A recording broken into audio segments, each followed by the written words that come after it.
By 1942, Britain was desperately seeking a way to critically cripple the German war machine, which was relentlessly fueled by the vast industrial complex located in the Ruhr Valley.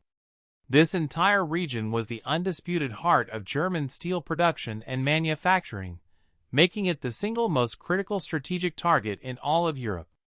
However, the entire industrial infrastructure was heavily reliant on massive hydroelectric dams that controlled the water supply and generated the immense power for the surrounding factories and mines.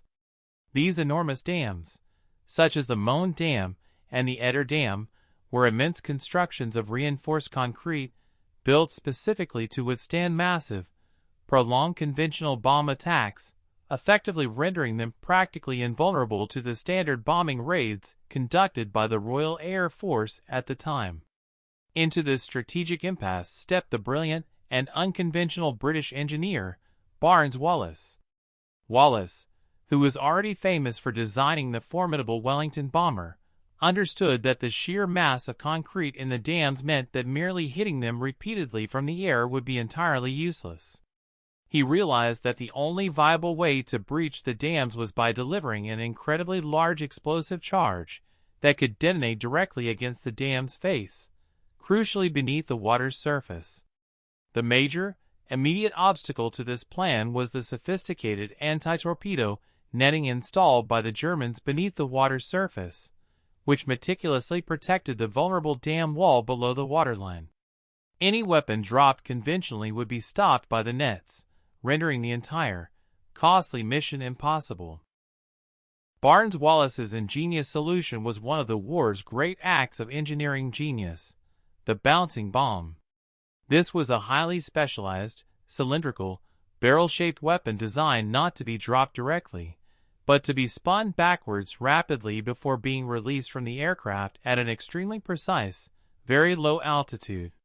When the bomb impacted the water, the fierce backspin would cause it to skip or bounce across the surface like a skimming stone, successfully clearing the anti-torpedo nets.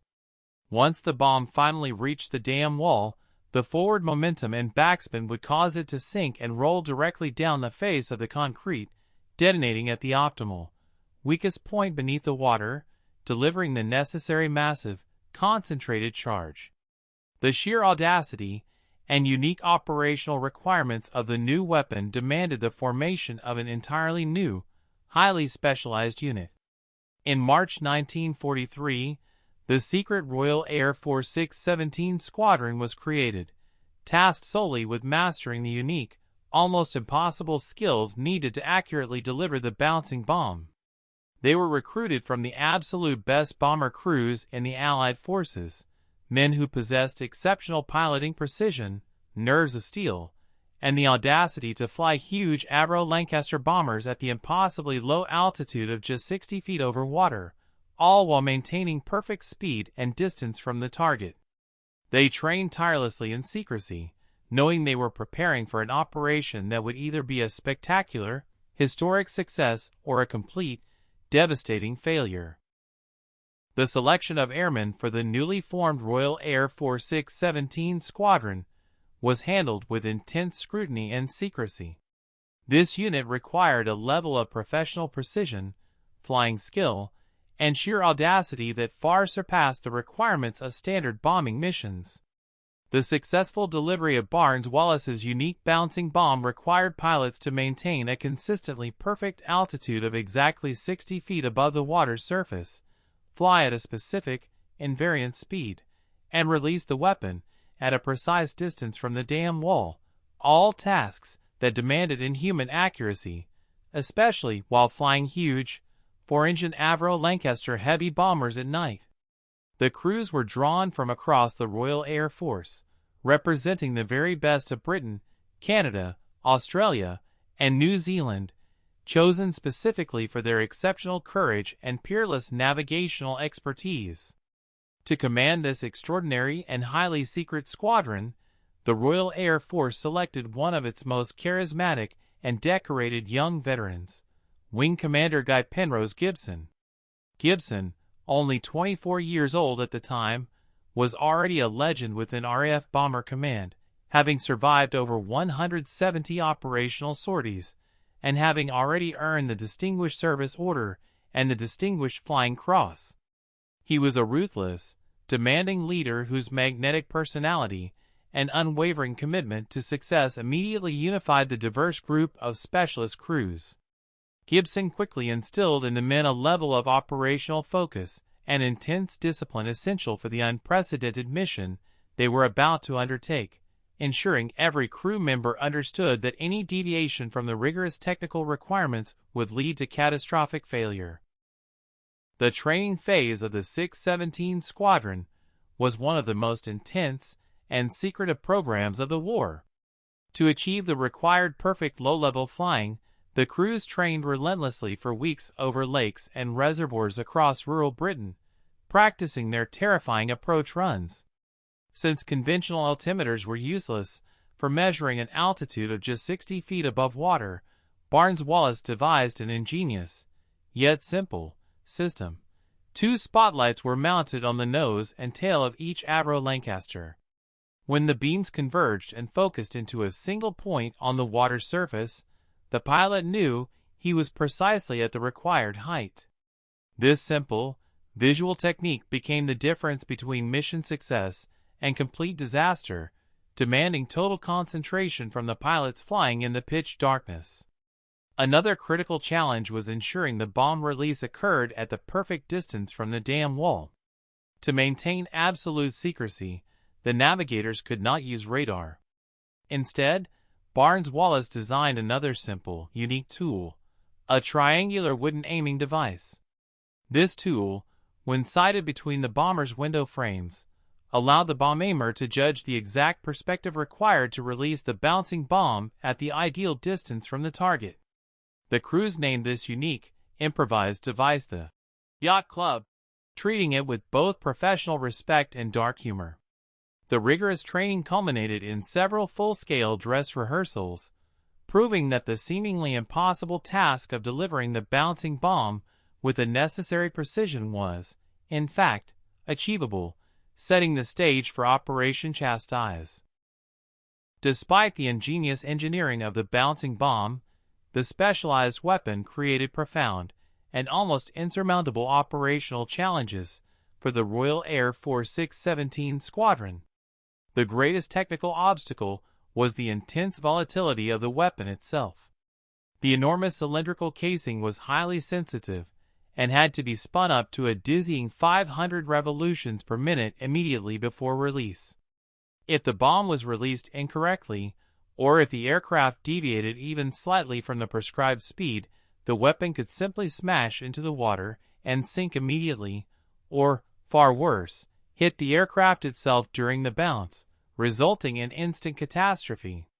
The precision required for the release mechanism and the accompanying fuse, which was designed to detonate at a specific depth and time, demanded perfection in every stage of the mission, leaving zero margin for human error or mechanical failure.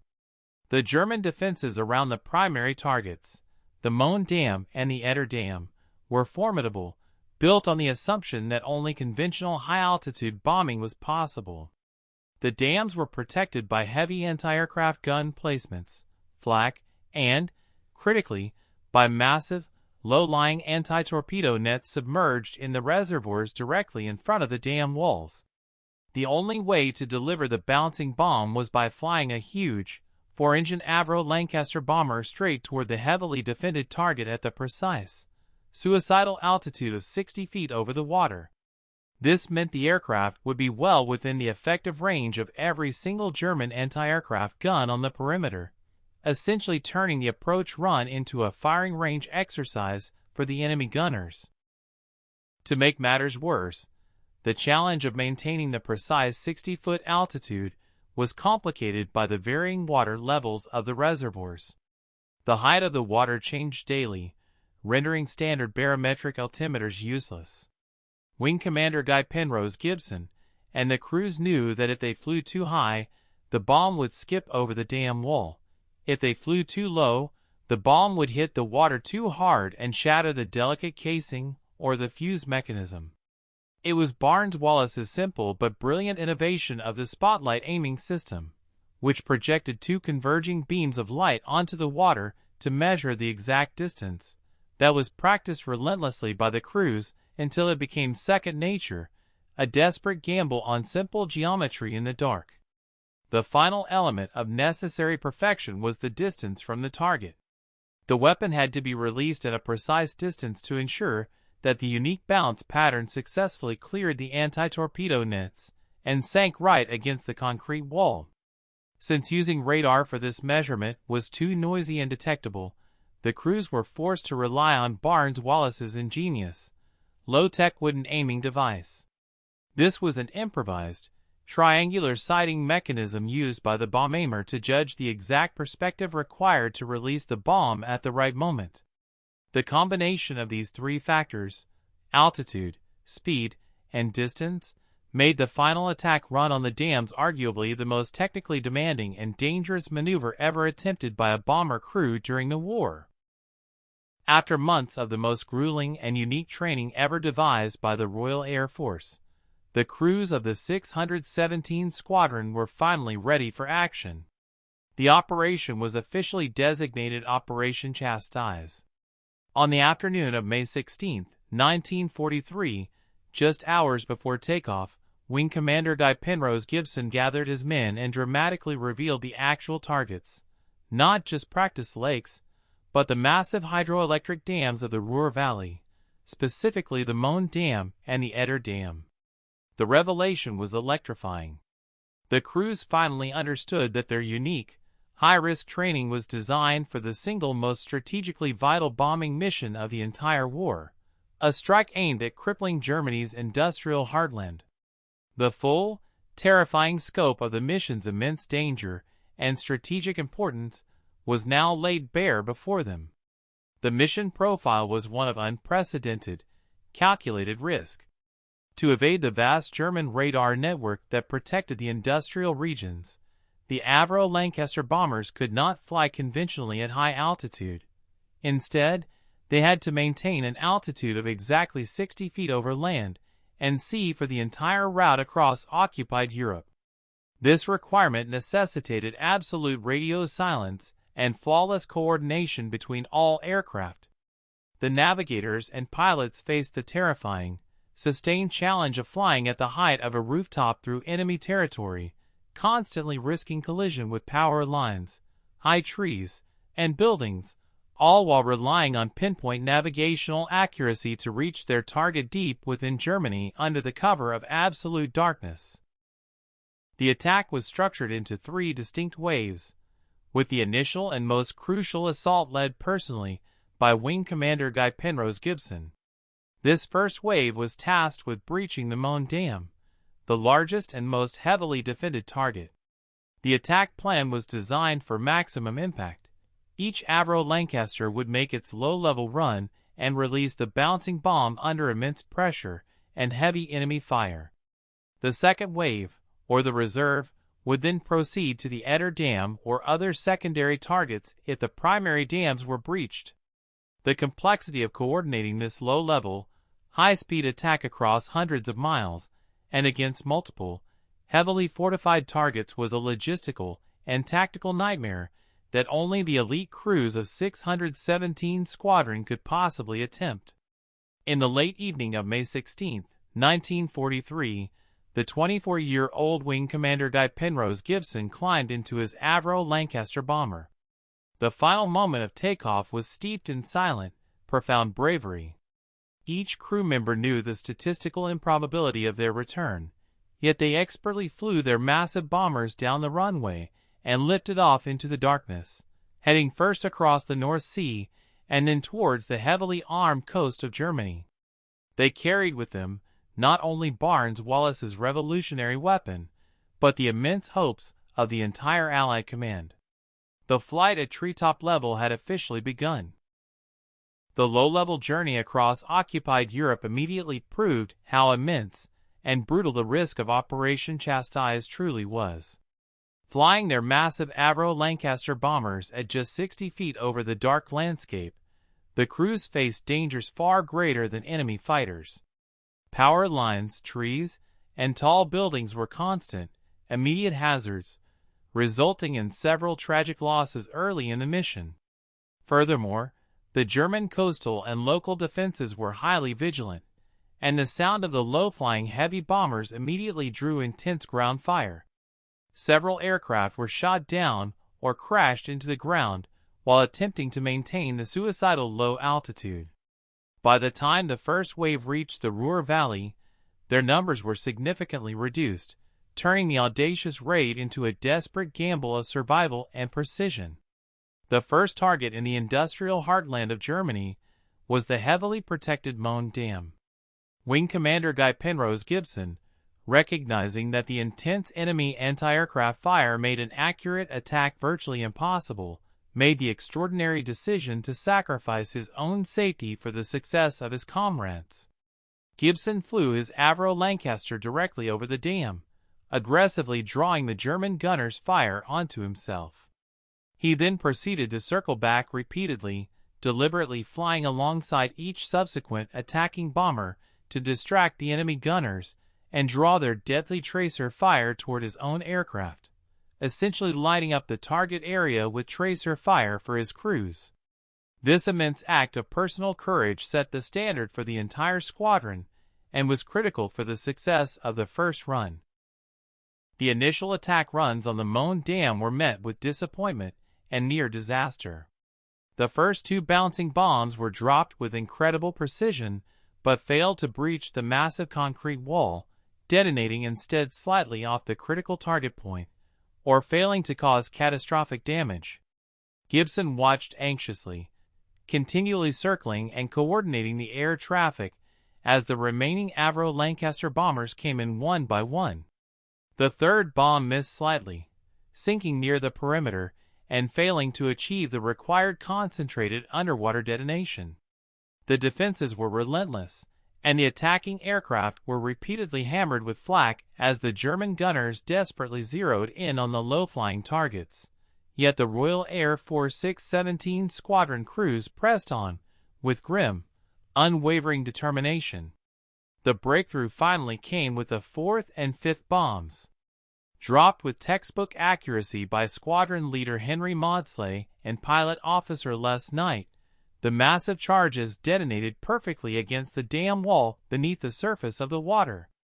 With a sudden, tremendous roar, the immense concrete structure finally gave way. A massive, gaping breach tore open in the dam, unleashing a monumental surge of water, estimated at 330 million tons, into the valley below. The scene was one of breathtaking, immediate strategic destruction. Wing Commander Guy Penrose Gibson and the surviving crews immediately ceased fire and redirected their remaining assets to the secondary, equally vital target, the Eder Dam. With the Möhne Dam successfully breached, Wing Commander Guy Penrose Gibson directed the remaining aircraft toward the secondary but equally vital target, the Eder Dam. The challenges facing the crews at the Eder were fundamentally different, but no less perilous.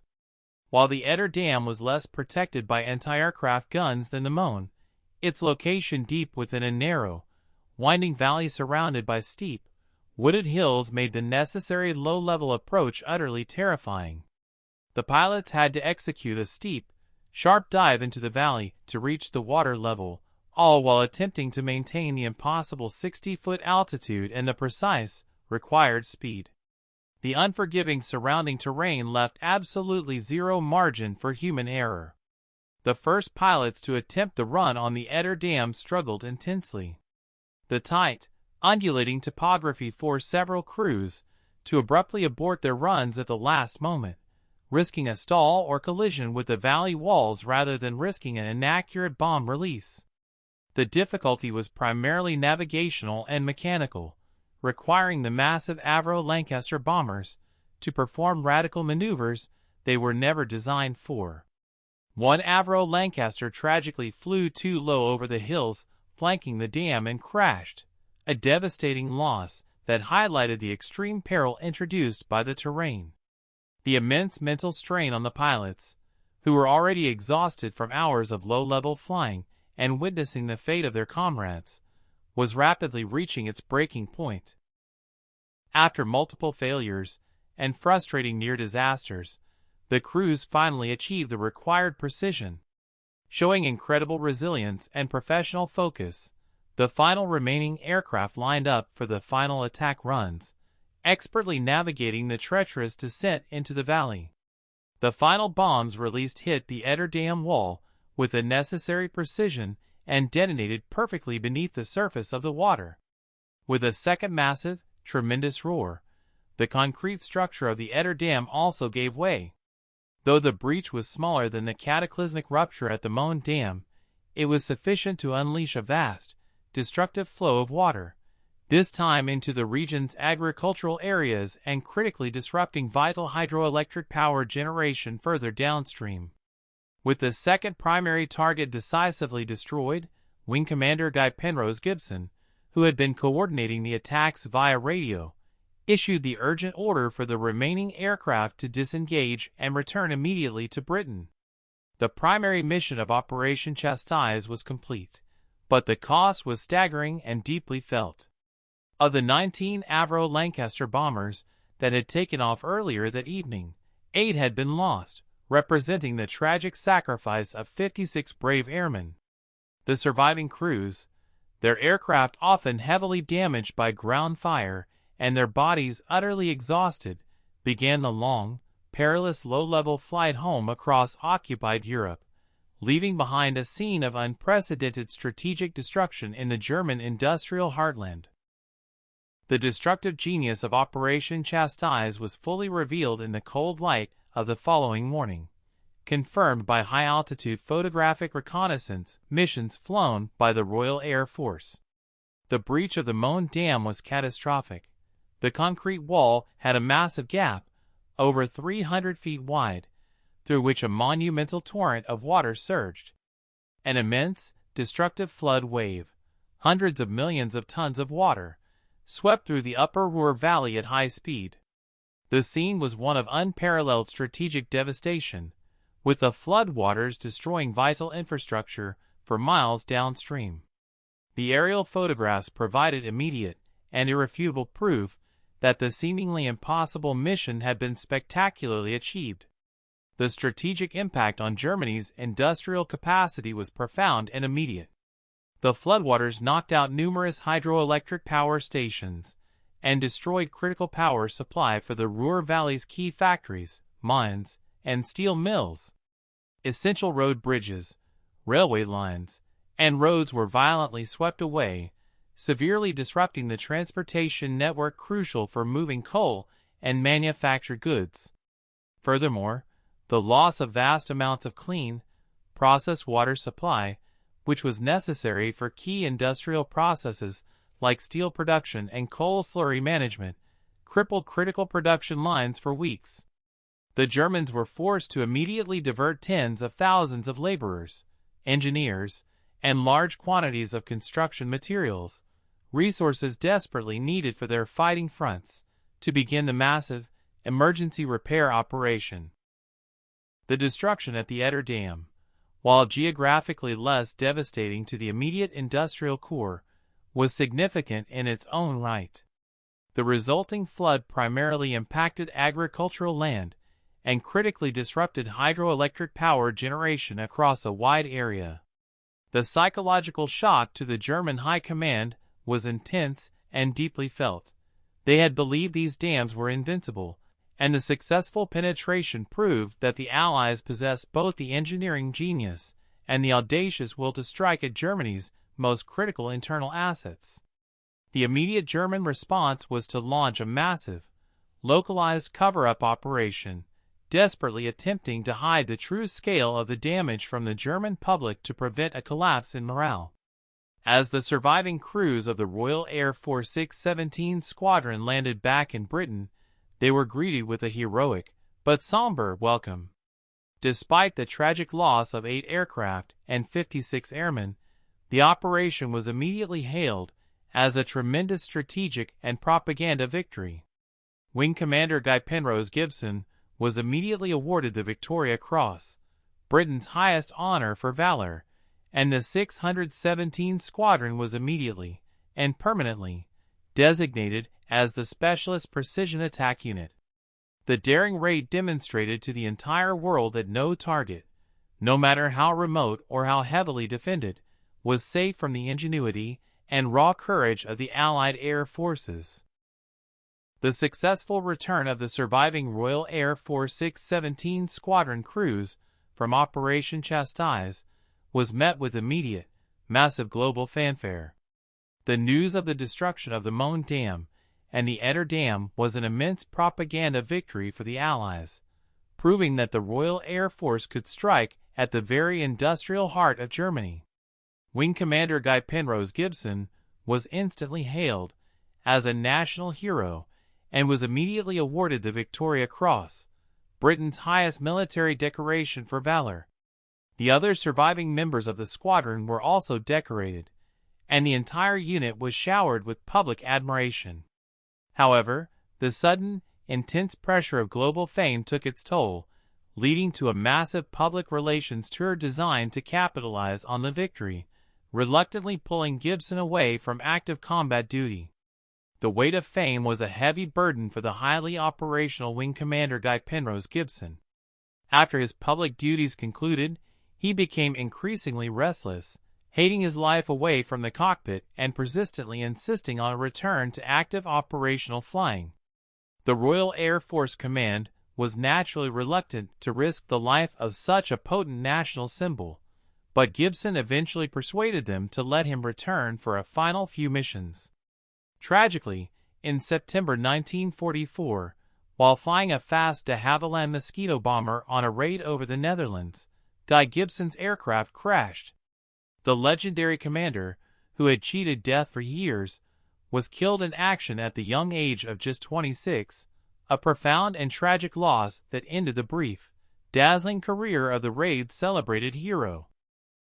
Despite the personal tragedy, the Royal Air Force 617 Squadron itself remained a vital operational entity. The unit's reputation for precision and their knowledge of Barnes Wallis's specialized ordnance meant they were kept together as a unique strike force. They subsequently specialized in using the engineer's even larger seismic bombs, the 12,000-pound Tallboy and the 22,000-pound Grand Slam, which were designed to generate earthquake-like shockwaves.